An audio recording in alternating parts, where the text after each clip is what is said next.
প্রিয় দর্শক, আপনারা কেমন আছেন?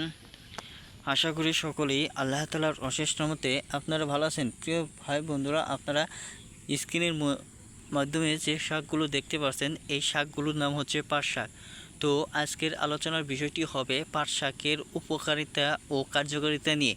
তো বন্ধুরা, আসেন আগে জেনে নেই এই পাট শাকের মধ্যে কী ভিটামিন রয়েছে। তো এই পাট শাকের মধ্যে ভিটামিন এ রয়েছে, ভিটামিন সি রয়েছে, ভিটামিন কে রয়েছে।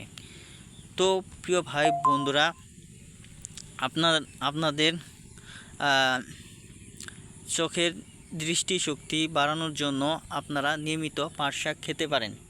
তাছাড়া বন্ধুরা, এই পাট শাকের মধ্যে কিন্তু ফাইবার নামক একটি উপাদান বেশি থাকে।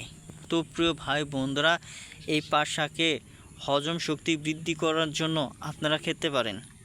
তাছাড়া প্রিয় ভাই বন্ধুরা, এই পাট শাক কেন ভাজি করে খাবেন, তার কারণ হচ্ছে বন্ধুরা, আপনাদের ত্বকের যত্ন নেওয়ার জন্য নিয়মিত ভাজি করে খাবেন।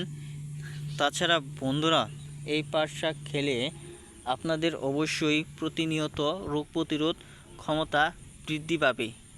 তো সেজন্য আমি আপনাদেরকে পরামর্শ দিয়ে বলবো, আপনারা পাট শাক সেবন করুন। পাট শাক ভাজি করে হোক, ঝোল শাক হোক, তো যে কোনো উপায়ে আপনারা খেয়ে নিন। তো ভিডিওটি আপনাদের কেমন লাগলো তা কমেন্টের মাধ্যমে অবশ্যই জানিয়ে দিবেন। ধন্যবাদ আপনাদেরকে।